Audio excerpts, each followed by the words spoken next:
2024 সালের 5 আগস্ট শেখ হাসিনা এবং আওয়ামী লীগের পতনের দিন। এই পতনের মধ্য দিয়ে বাংলাদেশের রাজনীতিতে নতুন এক অধ্যায়ের সূচনা। সেই নতুন অধ্যায়ে সবচেয়ে বেশি আলোচনা হচ্ছে নির্বাচনকে ঘিরে। আগামী নির্বাচনে দেশের রাজনৈতিক মাঠের আবহাওয়া কেমন থাকবে সেটাই যেন আলোচনার বিষয়ে পরিণত হয়েছে। নির্বাচনের আগে জোট গঠন বাংলাদেশের রাজনীতিতে এক বহুল প্রচলিত অঘোষিত নিয়ম। প্রায় প্রতিটি নির্বাচনেই সমমনা দলগুলো নিজেদের মধ্যে এক বা একাধিক জোট গঠন করেছে। আওয়ামী লীগের ছিল 14 দলীয় মহাজোট, বিএনপির ছিল 20 দলীয় ঐক্যজোট। তবে এবার পরিস্থিতি একেবারেই আলাদা, মানুষের চাওয়া আলাদা। রাজনীতির উল্টো বাতাস, অস্থির রাজনৈতিক মঞ্চে কোন নাটক মঞ্চস্থ হতে পারে সেটাই যেন ধরার সুযোগ নেই দলগুলোর নীতি নির্ধারকদের। নির্বাচন হবে ডক্টর ইউনূসের নেতৃত্বে গঠিত অন্তর্বর্তী সরকারের অধীনেই। ফেব্রুয়ারিতে হবে নির্বাচন, বাকি আছে কয়েক মাস।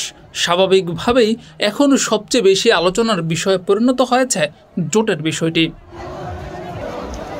কে কার সঙ্গে জোট বাঁধবে, কে কাকে জোটে রাখবে, ছোট দলগুলো কোন দিকে ঝুঁকবে, এমন নানান প্রশ্ন ঘুরছে এখন রাজনৈতিক অঙ্গনে।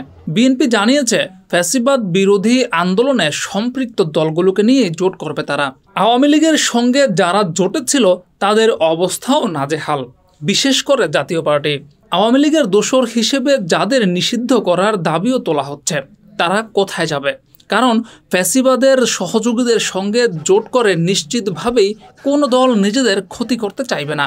আবার যেসব ছোট দল আছে যারা আক্ষরিক অর্থে নির্বাচনে কোনো প্রভাব ফেলতে পারে না, তাদের কি হবে? সেই প্রশ্ন ঘুরপাক খাচ্ছে রাজনৈতিক অঙ্গনে। এই সকল দলের নেতারাও দৌড়ঝাঁপ করছে। এদিকে ইসলামী দলগুলো আবার এক হওয়ার চেষ্টা করছে। জামায়াত, ইসলামী আন্দোলন বাংলাদেশ, হেফাজত ইসলাম সহ কয়েকটি ইসলামপন্থী দল এক হয়ে লড়াইয়ে নামার ইঙ্গিত দিয়েছে। গণ অধিকার পরিষদ কোন দিকে যাবে সেটা এখনও স্পষ্ট নয়। এর আগে নুরুল হক নূর একবার বলেছিলেন এককভাবে নির্বাচনে যাওয়ার কথা। গণ অধিকার পরিষদের মতো এনসিপির অবস্থানও বোঝা যাচ্ছে না। এর মধ্যে কেউ কেউ বলছেন তারা বিএনপির সঙ্গে সমঝোতা করতে পারেন, কেউ কেউ বলছেন তারা ইসলামী দলগুলোর সঙ্গে জোট গঠন করতে পারেন। আলোচনায় রয়েছে বামপন্থী দল সিপিবি, জাসদ সহ অন্যান্য বাম দলগুলো। তারা স্বতন্ত্র জোট গঠন করতে পারে। এছাড়া গণতন্ত্র মঞ্চ বা যুক্তফ্রন্টের ভবিষ্যতও অজানা। এগিয়ে আসছে নির্বাচন, বাড়ছে উত্তেজনা, দুশ্চিন্তা বাড়ছে দলগুলোর। এখন কেবল নামের জোরেই যে পাশ করে চলে আসবে সেই সম্ভাবনা ক্ষীণ। তাই জোট গঠন মানে জয় এমনটা সুযোগ নেই, বরং জোট গঠনের ক্ষেত্রে এখন দলগুলো আরও বেশি সতর্ক।